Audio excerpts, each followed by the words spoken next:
Hello, adventurers. My name's Tyler. And I'm Richard. On today's episode, we're going over the top games we're looking forward to picking up at GenCon 2024. Welcome to True Strike.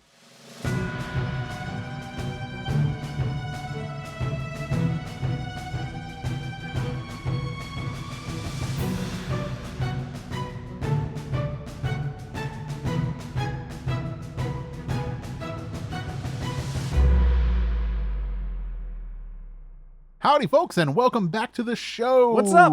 It's a new year for GenCon. Yes, it is. 2024. This is my favorite time of the year, which is right up before it, where we get to go through the list of games that we're going to be seeing at the show, and it's just so much fun. It's gonna be a fun few weeks for us. Because I love covering pre-Gen Con, I love covering post-Gen Con, I love covering at Gen Con, and I love being at Gen Con. Yes, no. This whole month is like a holiday for me. Yeah, no, it's so much fun. And getting to see these new upcoming games that are just super exciting. There's always something really, really fun that's going to be on the floor. And it's so difficult to take a list because we're doing our top 5 games each. Yep. And then we're going to do some honorable mentions. And coming down from a massive list that I started with, which was probably like 30, 35 games, that obviously I cannot buy all of them. Mine started at what, 39, I think? Want to buy all of them. But yeah, having to come down from that list to a top 5 and then pare down our honorable mentions so that this isn't a 7-hour-long video of us talking about games that we want is not easy. So, and the only reason the honorable mentions even exist is because we could truly pare down to a top 5 without at least saying something or shouting out the other ones. And so for those honorable mentions, we're just like, we'll go through them kind of quick, little quick blurb, whatever. We'll get into some more about, the top 5 and everything, which you'll see. We did one of these last year. So if you've been following us for, last year or so, welcome back. Yeah. This will be familiar to you. And interestingly enough, our top 5 are not necessarily the games that we come home with. Because this happened last year. I had a top 5. I didn't get all my top 5 games. I got some of them. I got my number 1 for sure. But I ended up not buying some of my top 5 for reasons when I was on the show floor. And then also I bought games that weren't even in my honorable mentions, stuff that I just saw on the floor that I'd never even heard of before. Same. Yeah. That ended up being Koali. Yeah. Koali is my example of that. Great game. Didn't even know it existed until I got there and was waiting in line to buy Sky Team, which was my number 1 on my top 5 last year. So I bought it immediately. Glad I did. Love that game. If you haven't played Sky Team, amazing cooperative 2-player game. All about landing a plane and making your turns in silent. It is so good. It is like nerve-wracking. And when you succeed together, it's high fives all around. But while I was in line to buy that game, there's this game Koali there, and I was like, this looks kind of cool. Maybe I'll check it out and play it later. And I was in line, and I just picked it up and bought it too, and have not regretted it a single day since. Yeah. I love that game too. And for me, I was waiting on you. You were in an interview, and I was killing a little bit of time walking from point A to point B, and I walked by somebody playing a game, and I stopped to watch him play, and he was all like, oh, let me teach you how to play this game. Didn't work for the company. Was just a guy at GenCon. I didn't even realize that. Yeah, didn't work for the company. He was just a guy at GenCon who was having a lot of fun with this game called Catch the Moon, where you're stacking ladders. And he's like, check this out and play with me. And he taught me how to play the game. And I was all like, oh, this is really great. And he was like, yeah, isn't it great? I'm about to go buy it. And I was like, oh, you don't work here? And he was like, no, I just like the game. I'm going to go buy it right now. And I got in line and I bought it because it was that good. So yeah, there's a lot of cool stuff like that at GenCon. Yep. But there is the master list. So if you go to Board Game Geeks or you just Google search, you can search for Board Game Geeks 2024 GenCon preview. Yeah. Right. And you will see Board Game Geeks master list, which is well over 500 games. It is always expanding. Always expanding. And that's what we base this off of. So we went there, we looked at games that are going to be either releasing at maybe sometimes early release, maybe they've just came out. Some of these are already out. Some of them are already out and available right now. But they're ones that either flew under our radar, we don't know about. Right. And so we saw this list and, we see them on the show floor or we get to demo them or whatever it may be. But Gen Con is a very common thing to see games in limited supply release at Gen Con that aren't available for months after. Yeah. Sky Team was one of those examples. Yeah.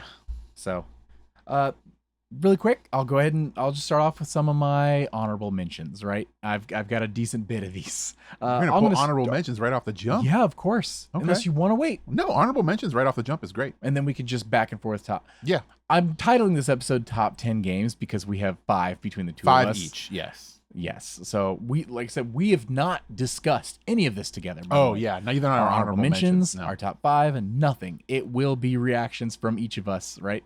So you're in the dark as much as the other one. Yeah, I gotta keep like a straight face You're right. during your honorable mentions, just in Subtle. case some of them are in my top 5. Right. We'll see. We'll find out. Same thing So- for you. Yeah. My first one, I'm knock this one out of the way because it would have made my top 5, but it's not actually releasing at GenCon. It'll just be playable there. Is called Party Panda Pirates. And if we see this game, I would like to play it. It is basically you're playing as pirate pandas. It is Mario Party, the board game. It is you take turns, you do the things, then you do mini games. I won't go any deeper than that. It looks and sounds awesome. I would buy it if I could. Slay the Spire is also an honorable mention. It is the full game, Slay the Spire, but in board game form. Flickering Stars, It's Obvious, Super Snipers, Shut Up Cat, Clash of Magic Schools, Astro Knights Eternity, Divinity Original Sin, which Big one. big one. That probably would have made my type 5 if it was affordable. Cyberpunk Edge Runners is my honorable mentions because it is a like 1v1 like little war game. Reminds me a lot of God Tier. Man, do I want more experiences like that. This one was very close to make. It was in my shortlist originally. It got pushed out slowly because we're at like the really really close to making it like top runner ups at this point. Box Top Pinball Haunted House. This is a game where it recreates the feeling of a pinball machine out of the box. You open everything up, you fold the box out into what looks like a pinball machine, and then you flick the dice off the top. And depending where you land, if you hit targets, you get extra points, and where the dice ends up landing on the board gives you so many points. It looks so fun for something so simple. Lure is one of my honorable mentions. This is a very Tyler game. It is a tiny GM screen with dice and rolling and components and I love every single thing about this game. The only reason this isn't my top 5 is it's about fishing. And Tyler doesn't care about fishing. That is it.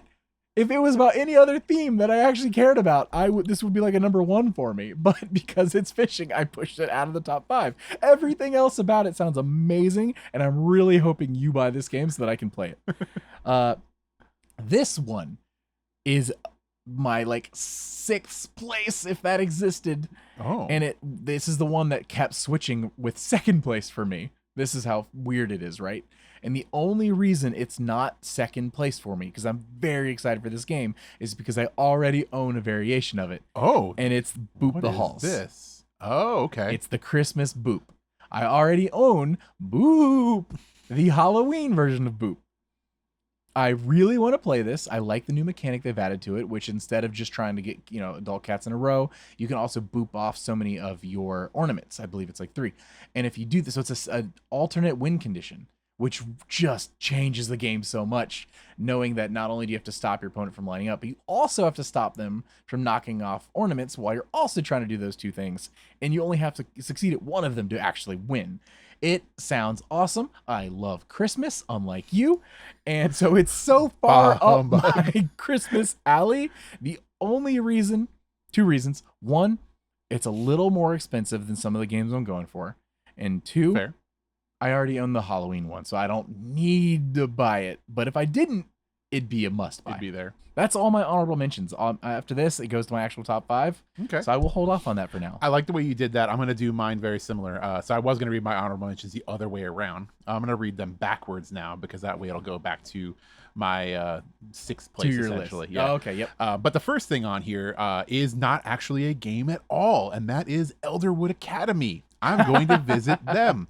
So they're in my That's honorable amazing. mentions. I am probably going to buy from them. And that is because I am after their Masterwork Atlas journal. If you haven't seen these things online, they are just cool and fun. It is a journal with leather-bound covers that has a built-in dice vault into the spine. And then from there, you can just keep adding things into it. There's a brass ruler. There's a folding leather dice tower. There is a folding leather dice tray. There is a wooden character sheet marker. There's an actual journal portion to this. It's just super cool. It's rad. It's just rad, and it's really, really neat. And Elderwood Academy has some really cool stuff. They have some really nice dice. So I'm going to be looking at them. So no games for that one, but just a cool thing that I wanted to bring up. We'll start at the end, like I said, and we'll get to the closer to the top 5 here. Flickering Stars is on my list, which was on your list as well.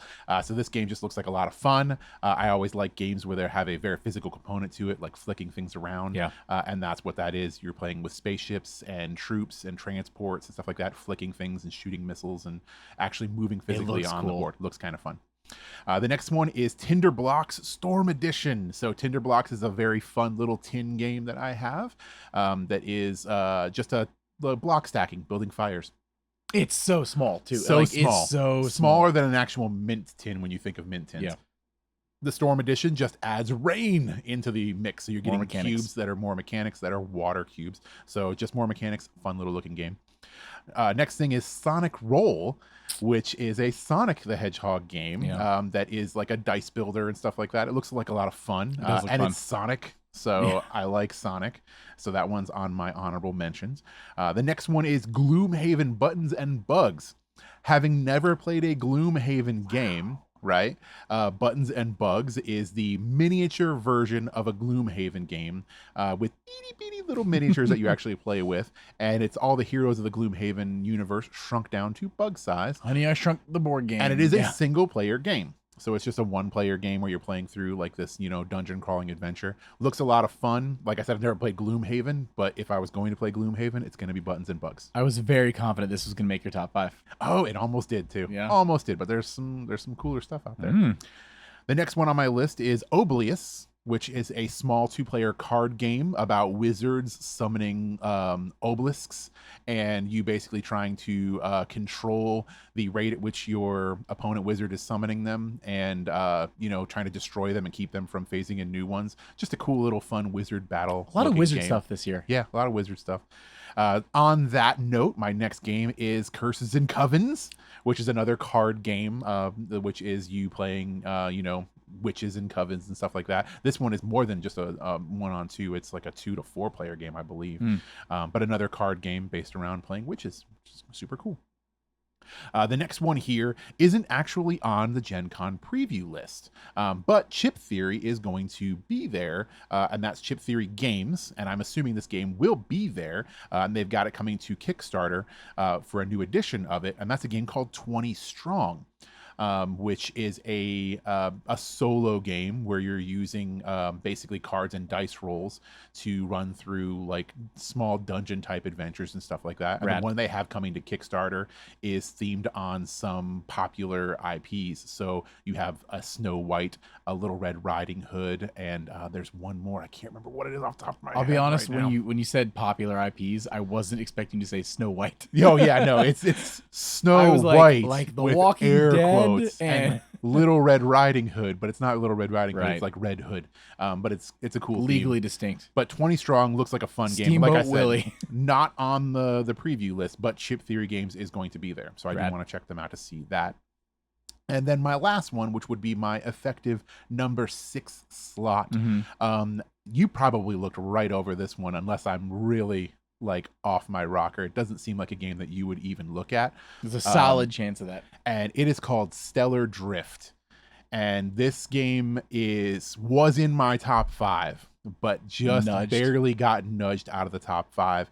And it is a game for a large group of people. And it is a pull and write game. And basically the whole premise of the game is everybody who's playing in the game is on a ship that is damaged and drifting through space. and Ooh, you have that's a interesting. bag full of cubes that represent actions, and everybody reaches in and pulls out a certain number of cubes, and those cubes become your actions that you take as a crew member on this ship, trying to do things like repair systems or work together to stay alive as your space station drifts through the black.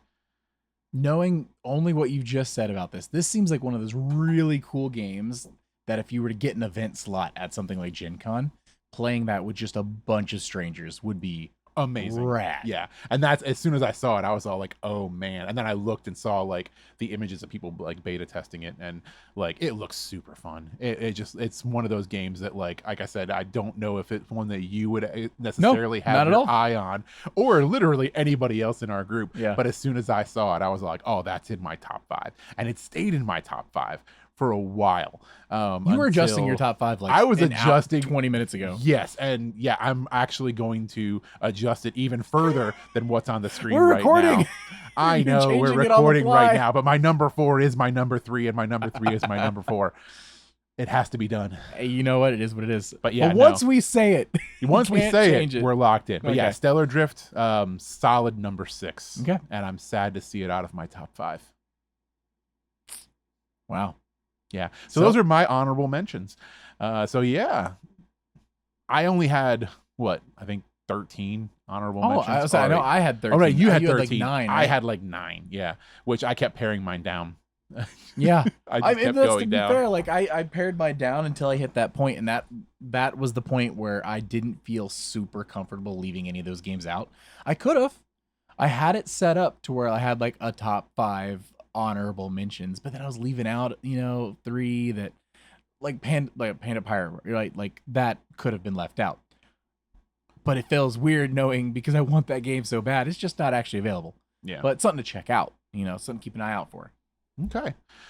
So now we're on to our top 5. Yeah. And we're going to start at 5. So our Yes. least desirable game. Which, when we're talking, okay, out of like 500 plus games, plus things that aren't actually mentioned on, Board Game Geek's list, when we say 5 least, desirable, technically least desirable, but we're talking top 5 out of hundreds of options. Hundreds of options. Yeah. So don't discredit 5.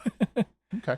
Especially for me, because 5 is something where if I believe it actually might have released today. I got a press release about it today. Okay. If I were to walk into one of our local friendly local game stores and saw it, I'd be hard pressed not to buy it just right now.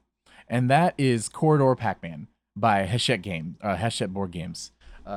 Hachette Board Games you can find at Gen Con this year at booth number 2435. If you're on the show floor with us, the synopsis from the publisher is to embark on a new adventure with Corridor Pac-Man, an exclusive edition of Corridor that allows you to play as either Pac-Man or one of the 4 ghosts.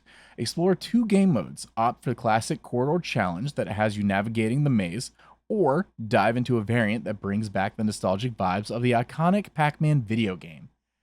This is super cool to me because, one, I've been wanting to purchase Corridor, but have not. Have you seen Corridor or know anything about it? I've seen Corridor, but I don't know tons about it. The idea of Corridor, it's 2 to 4 players where you're each taking turns where you can move forward. The idea is to get from your side to the opposite side. You get to the opposite side, you win. That's it. Okay. But you're placing walls in front of each other, right? And you cannot completely enclose someone in. That's off limits. But you can set up try to block them off. If there's one person in front of you, you can jump over them, which allows you to go 2 spaces. Okay, But if there's something else like a wall or another player on the other side of them, you can't. But you can jump over and then to the right or to the left. There's a little nuance to it. Either way, it looks like my kind of thing. It's like wooden pieces and a nice like solid board. The fact that you can still play that game mode using the ghost, the included 4 ghosts. So you're not losing the original game in this at all. But you can also play a Pac-Man variant, which is 1 to 5 players. The preferred method I've seen a lot of people choose is the 2 players, where one person is the ghost, one is Pac-Man. And Pac-Man is just trying to eat all 4 power pellets. You eat all 4 power pellets, you win. The ghosts are trying to eat Pac-Man, who has 3 lives. He runs out of lives, he loses. You are still placing down walls.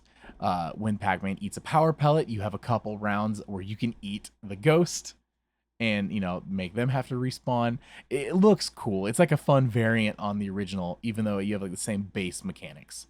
I want it. It looks rad. Each of these, if you're watching the video version, when we announce the game, I'll put up a little image of, the base cover picture, whatever, up here in the air above us.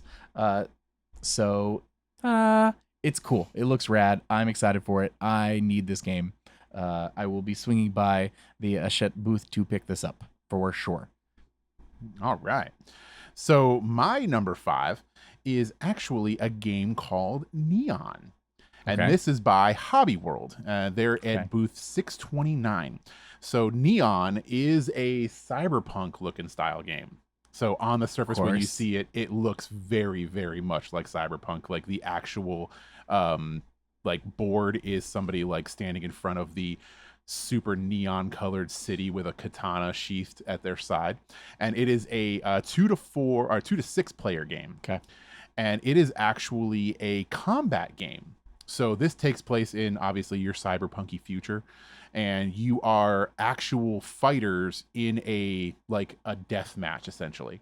And the gameplay takes place on a board that is essentially a circle, a la like Hunger Games. Okay. Right? That has actual sectors in it. And then the game itself, you play like specific characters. So like most games where you're like choosing your character, I think there is a total of 6 selectable special characters for this game. And each one has different abilities and different weapons and stuff like that. And essentially the game runs in multiple rounds at which you move around looking for like loot chests that kind of appear in the map, or searching areas in the map to get things like items or weapons or weapon upgrades. So this is so up your alley. Yeah, and then once you have those, moving into adjacent zones to then attack or defend the other people, because at the end of the game it is a battle royale. You're trying to be the last one alive in the arena. And then every round, one of the sectors of the game actually basically goes into like a null. So the sectors will sink or submerge, as they call it. And if you are in a submerged sector, you're still alive, but you're getting hurt. And there's negatives to it. So the game board, every single round, is shrinking and pushing you further into your opponents. Yeah. So you can't just stay back and play the long game. You're going to have to like move in against your opponents and stuff like that, which I think is like lots of fun. So it's got this very like cyberpunk Hunger Games thing going on. Yeah. Which I think is super fun. No, that sounds super cool. Yeah. And it's like I said, this one is one that like you said, as soon as I saw it, I was all like, oh, this looks really cool. And then having, the unique board that is like a circle with all the different sectors and stuff like that really kind of just stood out to me and was very visually striking, as well as having little miniatures for your people. I like that a lot. No, that's super cool. That is one I entirely glossed over, and I'm not surprised. Oh, you didn't see it at all? Not even a tiny little bit. This didn't stick out to me whatsoever, but hearing from you now, it's not something I would have put in my top 5, but it's something I would like to play. Yeah. So no, it's for me, it's like right up. Like I love the cyberpunk stuff. Of course. I love neon. Like all that stuff is just like right up my alley as far as theming is considered. Mm-hmm. So I saw it and immediately was pulled into it. All right. Next on my list, my number 4, I'm going to be talking about Sonic Roll. You could pick this up at the Kesco booth at 2143. The synopsis is that Sonic Roll is a semi-collaborative multiplayer game for 1 to 4 players in the style of 16-bit classic Sonic. Each player chooses Sonic, Tails, Knuckles, or Amy to play as they make their way through 4 classic Sonic zones. You can challenge a single zone or adventure through all of them in campaign mode, which I believe is the way to play this game. As you traverse these iconic zones, you can save the woodland creatures the evil Dr. Eggman has captured, using character unique abilities to roll dice and take out obstacles in your path. Place dice to run through zones, collect rings, power-ups, chaos emeralds, defeat the badniks that stand in your way. A zone is not complete until the players face off against one of the bosses from across the Sonic franchise, where they must try to score enough hits to defeat Eggman and his army before time runs out. I was surprised this made your honorable mentions at all. I didn't think you were going to acknowledge this Really? game. You didn't think I was going to acknowledge it? I didn't think this was going to meet your radar. Okay. This looks so friggin' fun. And it on the surface, other than being Sonic, right? It's Sonic, so it grabbed my attention immediately. Then I looked into it and I was like, okay, it's got a lot of dice rolling. That's in my wheelhouse. There's a lot of cards and stuff. But it doesn't look too complicated. But then the way each of character has their own abilities and is cooperative, which I'm super into. And a lot of the Scubub online. You just made it up. Is that the best way to play this game is 2 players. So hey, you know what I mean? I mean, it's like, okay. I know where you're at every Tuesday. So this is rad for me. This is another one I would like to play before I purchase, just to double down and truly make sure it hooks me as much as I think it's going to. But if I were to walk into a game store right now and it was sitting there, I'd probably just pick it up because, man, it's bright, it's colorful. I love that there's different colored dice that color coordinate to the characters. They've entirely won me over on aesthetics, and now I just need the mechanics to hook me. Oh, it's beautiful. Like, that's what struck me so as beautiful. soon as I looked at it. It was like, oh, man, this game looks pretty. Yeah. The aesthetics are just there. Nailed it. Yeah. 100%. It's Sonic. And it's Sonic 1, Sonic 2, Sonic 3, Sonic and Knuckles, Sonic CD. There's so many references and stuff in this game. I like Sonic, guys. the fact that I'm rolling dice at the speed of sound is just icing on the cake. But yeah, that's Sonic Roll for me. Awesome. My number 4 slot is going to go to Defrag by Envyborn Games, and they're going to be at booth 3058. Defrag really jumped out to me, and I don't imagine this one is going to jump out at everybody because of the theming for it. So the description of this game is, it's 1995. You've got a paper due first thing in the morning, and your trusty computer has chosen tonight to slow down to a crawl. Aww. You reboot, you task kill, you pet the monitor gently. No dice. You're filled with dread as you realize you only have one option left. That's right. Clear your schedule, baby. It's time for a defrag. So this is a hand management puzzle game where you are using cards basically to rearrange and consolidate file fragments to defrag your hard drive. So it's a resource management game that is, it's got like a bunch of different solo modes, but it also is a 2-player game, so you can play it head to head. And it's versus. The art style on this is amazing. I think it's got versus and cooperative play too. Okay. The actual game itself looks like a 3¼ inch floppy. It looks like a floppy save disk, and all of the art is legit Windows 95 artwork. If you are a user of Windows 95, you will recognize it immediately. It's iconic. The recycle bin, the My Computer, the task manager, all that fun stuff. And defragging your hard drive, if you are old enough to remember the pains of having to defrag your hard drive, this will get you right there in the feels, which is what it did for me. For those youths listening, a floppy disk looks a lot like the save file logo you're imagining when I say the save file logo. It hurts me.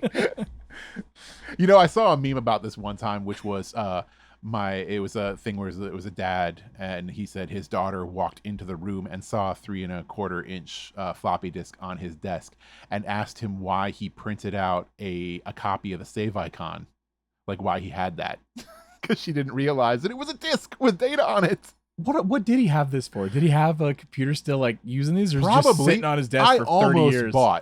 I was at a thrift store and they had a box of 3¼ inch floppies, and I opened it up and it was all of the discs to install Wolfenstein 3D, which was like a dozen. Insanity. 3¼ inch floppies. I almost bought them just out of nostalgia. They were in such good condition too. Probably should have. You should have. But yeah, Defrag. Super fun looking little game. This was in my this was higher in my list. It was my number 3. But at the last minute, this is the one you just changed. I was looking at my number 4, and I was all like, no, I gotta switch slots. I gotta switch slots on this. At least you're staying honest. Yeah, I'm staying honest. So Defrag is my number 4 this time around, and I'm looking forward to checking it out. Looks super cool. That's awesome. My number 3 slot is going to go to a game that is having a new variant made. It's one I've looked at before, but never pulled the trigger on because of the price point. And we're talking about King of Tokyo Origins. Yep. This can be found at the ILO, well, it's 3 booths. So Flat River Group is where you can like find this, right? There's an umbrella of booths there, right? So if you're looking for King of Tokyo Origins, you could probably check out these 3 booths: 1321, 1429, and 1521. Okay. One of those 3 booths should have this game, if not all 3. We'll see how they organize it when we get there. Synopsis is that King of Tokyo Origins is a standalone game in the King of Tokyo series that's meant to serve as an entry point to new players since it's a smaller, more affordable package. The game includes 4 new monsters, an assortment of power cards mixed with older ones, energy cubes, and green dice with yellow characters.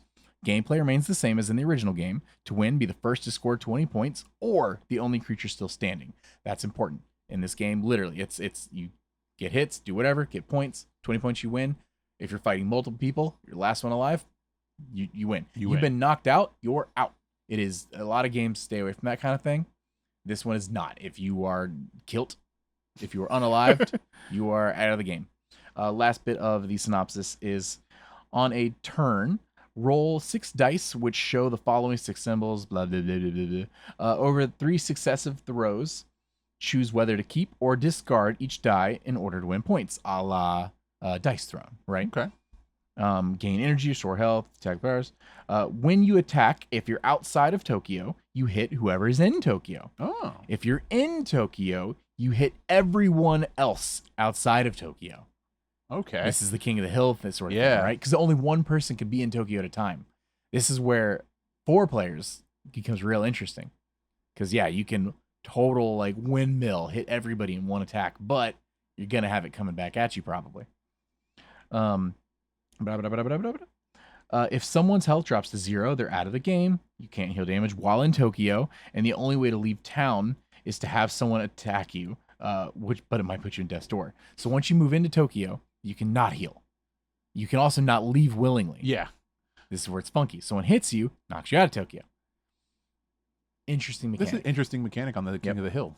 You gain energy. When you gain energy, you store it in cubes, which you can use to purchase power cards, which have a permanent or temporary effect. That's it for the synopsis. Yes, exactly. And this is one of those games that I think a one-on-one would be interesting because it would be very like luck and, you know, like, okay, I got lucky with my dice rolls, or I had a good card pull, stuff like that. But could still be interesting. I would be up for if we did a one-on-one, each controlling 2 monsters. Oh, yeah. Because that gets interesting. Yeah, that has another level of play. Right. Yeah. Even with the idea of, oh, I'm in Tokyo, I'm hitting my own monster. Maybe that's the risk, you know, that's that you're taking that hit because you're trying to hit both of the other guy's cards.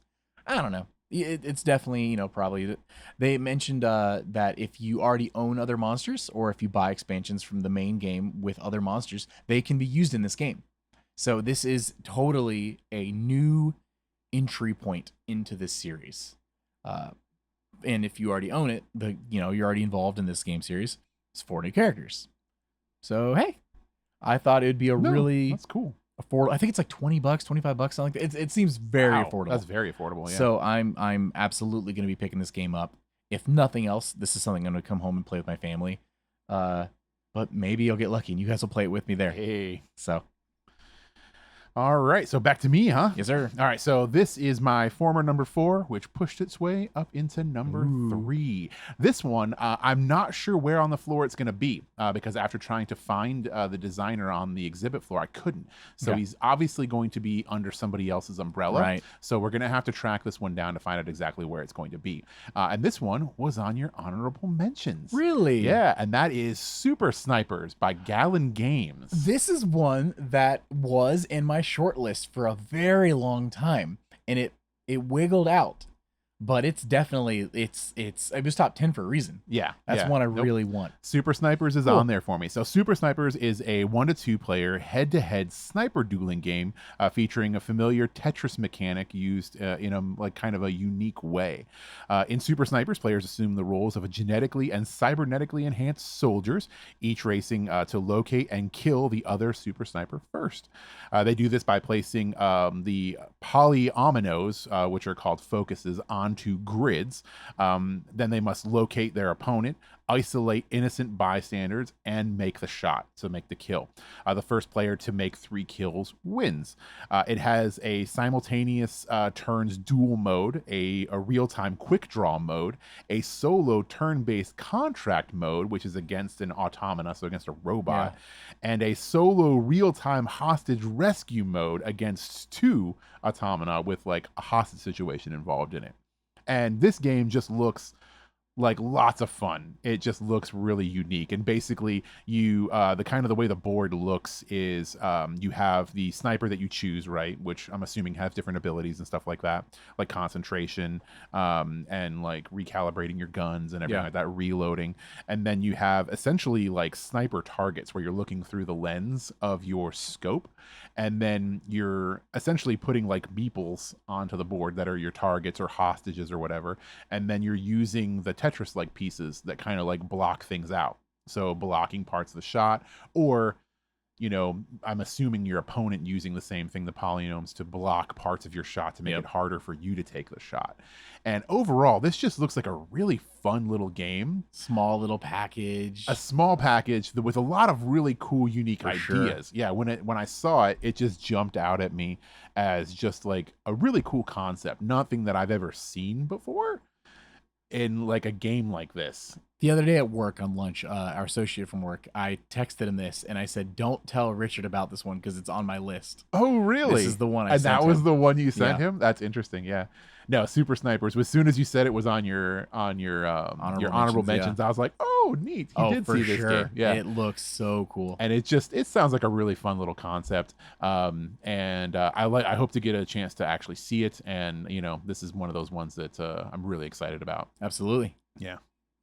Oh man, we're getting the real meat. Getting down to the meat. Woo! I don't think our top 2.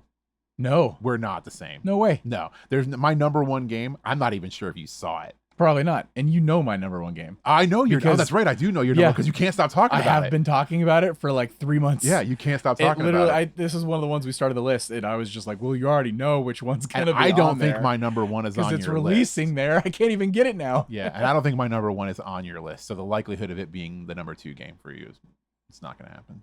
So, my number 2, Jekyll and Hyde versus Scotland Yard. Oh, surprise. Yeah. This is a game that I saw. Yeah. Yeah. You could pick this up at 25th Century Games booth, number 1233. Synopsis is Jekyll and Hyde versus Scotland Yard is a cooperative trick-taking game for 2 players that's a standalone spin-off of Jekyll versus Hyde. You're Dr. Jekyll, the kind doctor and valuable friend, but you're also the infamous Mr. Hyde, who is hunted by Scotland Yard for many misdeeds committed to the City of London. Your objective is to maintain the balance of the duality of your personality while staying ahead of Scotland Yard's investigation. This is a story-based game in which you have to achieve the objectives of every chapter of the story to complete the game.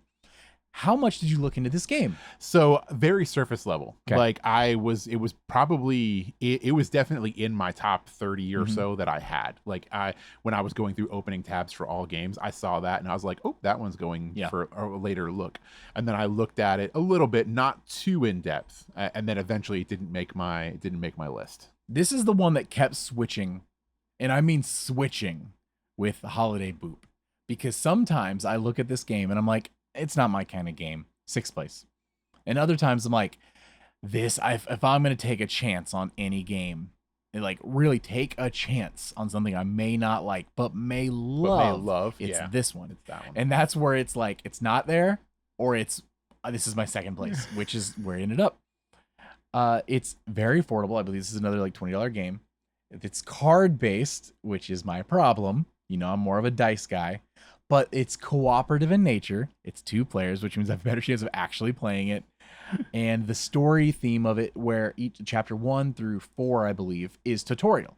So we would open this up, we would set up the base thing, and then we would complete chapter 1. It would teach us to play the game. Chapter 2, chapter 3, chapter 4, showing us how to play the game, which I adore. That's built in. I love games that like teach you through play. And then after that, each chapter having its own unique mechanic or objective means that we shouldn't ever grow tired of the mechanics. It's always changing. Yeah. And it has an interesting mechanic where you're dealing out cards, right? And then each of us we're choosing so many cards to build the Scotland Yard's deck. Shuffle that one, and we've built our antagonist. You built deck, your right? opponent. Like Yeah. we built the opponent. And then there are like 3 different colors of cards. The first one played is bottom priority. Second color played is second priority, and then third color played. And we're each going back and forth along with Scotland Yard, and we're setting the priority of cards. And it's like, okay, well, I play a black 10, and you're like, oh well, I have to play this blue 4. And it's not as high of a number. It's not going to help us out as much here, but it's higher priority because we already established that blue had higher priority than black this round. And it's like, and we're going to be going back and forth like this, all while being chased across the board because you're moving your token across by Scotland Yard. And it's this thing where you have to maintain a certain distance too, because if you get all the way to the end, before them, they get enhancements to their turn. Mm-hmm. Until they get close, it's so there's a lot of push and pull in this game, not only between you and me, but between the game itself, represented by Scotland Yard. And it's small, compact, affordable, and unique. I don't own any game like this, and I think I would like to. Cool. So my number 2, Jekyll and Hyde versus Scotland Yard. Nice. All right, my number 2 game is Lure. By All Play Games. I want to play this game. And you can find Lure at 2647. So Lure was on your honorable mentions. I can't believe this made your number 2. Yep, this made my number 2. It caught my eye as soon as I was going through, and I saw a box with a bass fish. And that's the part that I didn't care shaking all in front about of it. that And part. I was all like, it's a fishing game? And then I saw that it was a mini DM screen fishing game, not just any fishing game. So Lure, welcome to the world of competitive fishing. Players compete to collect the most points by reeling in fish cards. To catch a fish, players roll their dice to beat the fish's target number, as well as meet any specific requirements on that card. Whoever completes those requirements and is the closest to the target catches the fish. Players secretly bid how many dice to use before the round starts. Bid less dice to go first, but use more dice to make an easier catch. Most points win after the deck of fish cards runs out. So this is one of those push your luck betting games a la Sneck. Yep. Which we got at the last Gen Con. I say you got at the last PAX South. Or PAX South. The last not even PAX Gen Con. South PAX. they did. Yeah, which was a 2020. really fun little game where you're betting eggs, right? Yeah. Aren't you? Yeah. You're betting eggs to try to win friends. To try and win friends. Yeah, which is really, really cool. And this is a game very similar to that. So everybody, all your fishing players get your little DM screen that you use to bet dice to catch fish. So excited for this game looks like so much fun. It looks like it's going to be an easy pick up and play. It's 2 to 5 players, which I believe is the same as the I think Snack's 2 to 4. Is it 2 to 4? Mm-hmm. Yeah. So yeah, it's a decent number of players, and it just sounds like a lot of fun. I love it. The dice look gorgeous and fun. They have the different colored dice. There's blue, green, pink, purple, and yellow. And it's just it looks like it's going to be a cool little game. And like I said, I saw a fishing game, and I was like, a fishing game. Yeah. This is hitting my list 100%. It pains me because I never want to willingly buy a fishing game. The subject matter. I just don't care. But the game itself, the mechanics, it's like the opposite of Jekyll and Hyde, right? Where I'm so into that, like the premise and the concept, and I'm like, but it's like card stuff. Fingers crossed. I hope I love it. This one, I know I'm gonna love it, and I just purely because it was fishing, I was like, I can't get that. Yeah, no, I love it, and it was in my number 1 slot for a long time. But it was pushed out. Yeah, it was pushed out. Oh, And it's not going to be a super expensive game. It's not a huge game. But like I said, it's definitely one that I'm wanting. I'm gonna get it, but it didn't quite make my number 1. It got so pushed intrigued. down by my number 1. This is interesting because, like you said, mine. I know yours. Yep. There's no way. I'm so interested. I showed it to our friend, and he was all like, "Whoa, that's a lot of players." I was all like, "Yeah, it's gonna be fun." Rad. All right, my number 1 game like I said, if you know me, you know this is it. It's Nekojima. You can find that at Hachette Board Games at booth 2435. So 2 of my top 5 games, Richard, are going to be at the Lucky same you. booth. You get to go to the same I'm booth. just doubling up, and I'm 2 out of 5. I'm already loaded up. Synopsis: in Nekojima, the island of cats in Japan, an electricity network is developing to supply the various lively districts of the island. The installation of electric poles becomes more complex due to the narrowness of the territory and its curious population of cats strolling on the cables. Nekojima is a wooden game of skill and dexterity in which you have to keep an entire installation in balance physically. Players take turns placing or stacking denshu, or electric poles, respecting the locations without any hanging cables touching. Be careful not to be the one to bring down the structure. This game requires reflection, concentration, and skill. In competition, the player who knocks down the structure loses. In cooperation, the goal is to go as far as possible. One, I love just base level there that there's a competitive and a cooperative mode, even if cooperative is just, let's go to the moon. Yeah. And the competition being the one I'm assuming most people will probably play, which is, I'm not going to mess up this turn, but you might. I'm so excited for this. 1, not as adorable. 2, as I've already established, I love wooden pieces. Like between Koali and Corridor and your Catch the Moon. I just love a very solid game piece made of wood. And is that so much to, want for all my games to be made like that? I think not. It's adorable. The mechanic of, like, you roll 2 different dice and it shows you, like, what color wires it needs to be, because that changes the different varying pole sizes. So you have to choose from that.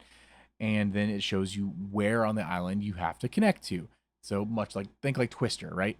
There's 4 different zones and you have to connect from one zone to the other. Maybe there's not enough room to do it on the ground. So now you're stacking up on top of a pole to another pole, which could be on the ground or could be just going vertical. If you have to place a cat on your turn on your wire, you have to place your wire and then hang a cat from the wire, which is going to weigh it down. And if a wire touches another wire, you lose. So you cannot touch wires. You can't wrap the pole either on itself. You can do it a little bit, do a little twist to your rope wire. And that's part of it too. The wire's made of rope. It's all like quality materials. And it's just totally going to be one of those, like, it's going to be super suspenseful, like the other nondescript wooden block stacking tower games that you see. And I'm just so excited for this. I'm so happy you have this on your list. Yeah. I'm going to be so bad at this game.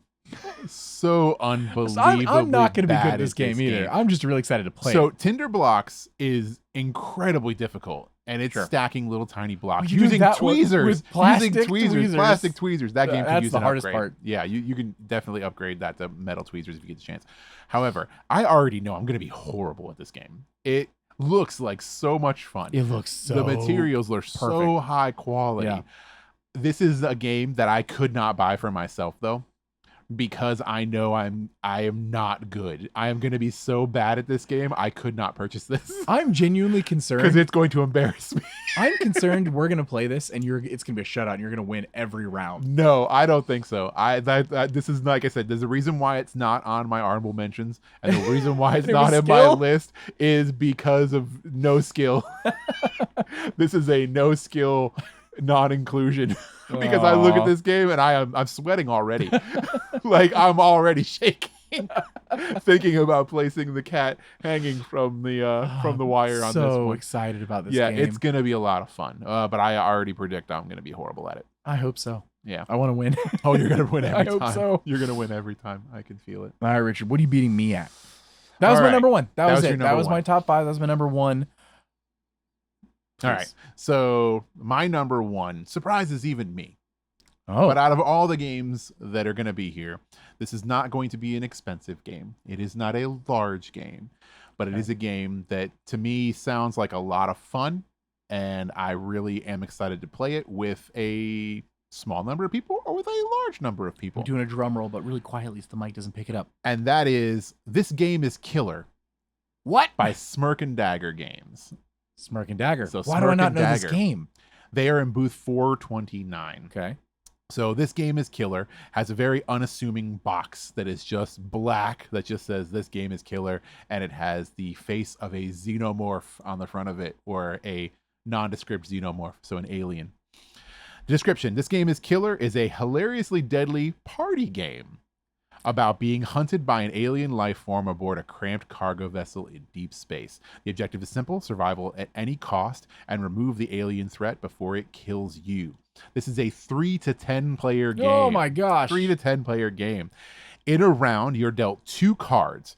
Each can be played as either your position on the ship, where you are, or as an action, what you do. On a turn, you play 1 card. Then, after everyone is finished, play reverses and comes back around while you play the second card for whatever you didn't choose the first time. Thus, you always have 1 position and 1 action, no matter what. Then the alien's location is revealed. If you share a location with that enemy and you have the highest priority number, you're just dead. No. You're dead. You're out of the game. If a crew member's action kills you, because the crew member's actions could result in your death, Right. you're dead. In fact, death comes pretty quickly in this game. 10 minutes later, you're all jumping back in to play a game. So it's a game that is designed to be played in small, short bursts, trying to survive and trying to kill the alien. So they're predicting that this is probably going to be shorter games, 10, 15 minutes per round. But essentially, it is a game where when you set it up, you're laying out the NSS Ganymede is the ship, and it has multiple locations on the ship. So you have your shuttle bays, your airlock, the galley, the med lab, just all these different places in the ship where you could possibly be and move. Right. And then you're just dealing out cards to figure out what your move is going to be and what your action is going to be. So this could be something as simple as in, like, I'm going to open the airlock when you're in the airlock because your move beforehand happened to put you in said airlock. So not only do I jettison out the alien, but I jettison out you too. So I survived. And it is just one of those small games, party games, fast games. So this is not like a game that's going to take up a lot of space. It's a small deck of cards and a small ship map.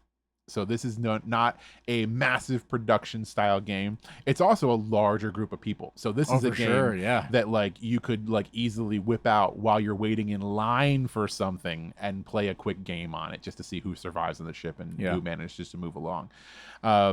This wasn't my top game. It moved around on my list a couple of times, just like everything on my list did. But it was one of the games that I thought was interesting and just plain fun. Something that doesn't take a half hour to explain the rules to everybody in, that doesn't, require a large number of people to have fun. You can do it with 4, you can do it with 5, or you can go all the way up to 10 if you have the people. I never would have predicted that a game with even the possibility of having 10 players would have been your party number game. one. Because party games usually aren't my thing. Right. Yeah. The only one I think I've really seen you enjoy so far was Muffin Time. Yeah, Muffin Time is a lot of fun. And it's funny and it's fun. And that's kind of where I get this from. It's obviously it's not going to be like Muffin Time funny. But it's one of those games where you never know. Like I really like the idea where it's like, okay, you're on a ship, you're trying to survive. And sometimes that is at the detriment of your crewmates. Yeah, I'm getting some Among Us vibes from this game. Yeah, and that's actually kind of like what I got from it is all like, oh yeah, you're definitely feeling some Among Us types of vibes here, Yeah. whereas in like you're going to be the accidental death You're of right. multiple of your friends, You or suck! you're the one who gets ejected from the airlock or locked into the med bay with the alien. Yeah. Right. And that's just, it sounds like a fun little, game that could be a lot of good times with large groups of people. Yeah. And it's like, I don't do party games a lot, but when I see one that's interesting like this, it really jumps out to me. Looks like a lot of fun. Very big Rad. departure from Your your number norm? one and my norm. For sure. Yeah. This is not my normal style game Yeah. at all, but super hype. But hey, like my number 2, adding, to the variety of games we own and play and stuff. Yeah, because this is not a game I would normally buy. Same with Jekyll and Hyde for me. Yeah. I would, if it wasn't for Gen Con, putting me in a different frame of mind where I'm more accepting of this kind of thing, if I were just walk into a store, I wouldn't have caught me. If I'm looking down at a card game, like, but actually reading through all this stuff and seeing, opinions of others online and that people seem to really like this game. So I'm like, you know what? I'm intrigued enough to put some money down to like actually try it out, support this developer, and figure out if I like it firsthand. Yeah. So we did it. That's our top 10. Those are our top Together. 10 games, which our top 10 don't intermingle at all. No. Yeah. So we have 10 individual games. So Yep. they are not, none of our overlap. We just had some overlap as far as the honorable mentions. Sure. So yeah, that's our top 10 straight across. A little Sonic, a little Lure, a little. I'm glad that we had some crossover there, which is funny that Yeah. you see like things like Sonic, like Lure, like Super Snipers. Super Snipers. Yep. I pretty much knew that like this game is killer. That Neon and Defrag were nowhere near your lists. Yeah. Like those were games that like I didn't think you were gonna look at all. And then And I things like didn't. Stellar Drift too. Again, a space game where you're on a derelict ship. Right. That's a game I didn't think was gonna be anywhere near your lists. Yeah. So I was really excited to record this episode. Of course, I like talking about games and doing this show and stuff like that. But like, it's been weeks of like putting together these lists and being like, I wonder what Richard picked. Yeah. Like, do we have any crossover? What if we don't have any? Because there's so many games at an many event like this. Yeah. I've been wanting to talk about some of these games too. I know now But we it's all can. like now I can't talk about them because he's gonna know it's on my list if I mention it. Right. Yeah. I'm so stoked. I can't wait for Gen Con. If you tune in next week, we're going to try throwing together like a first time at Gen Con survival guide kind of thing. Or, hey, you've been in the past. Well, here's some reminders sort of thing from our personal experiences. Yes. So next week's episode, we will be going over that. And then, well, Gen Con's like the same week. So we will see you there if you're going to be there. Hey, speaking of which, if you're going to be at Gen Con, let us know in the comments or, give us a shout out on X or Instagram or something because we will also be there, of course. And we would love to meet each and every one of you if you're going to be there. That would be rad, or at least as many of you as we can. Yeah, no, it'd be. I always like meeting people. I like 100%. people, yeah. So do that. If you enjoy the video, likes are appreciated. If you're listening on any kind of the podcasting platforms, 5-star if you don't mind. But for now, I've been Tyler. And I've been Richard. And we've been True Strike. Bye, everyone. See ya. Hey, adventurers. Thanks again for joining us today. Please be sure to give us a follow on your favorite podcasting platforms and YouTube. If there's any questions you'd like to write into the show, you can hit us up on X, Threads, or Instagram. New episodes released every Tuesday at 2 p.m. Eastern. Thank you for listening to True Strike.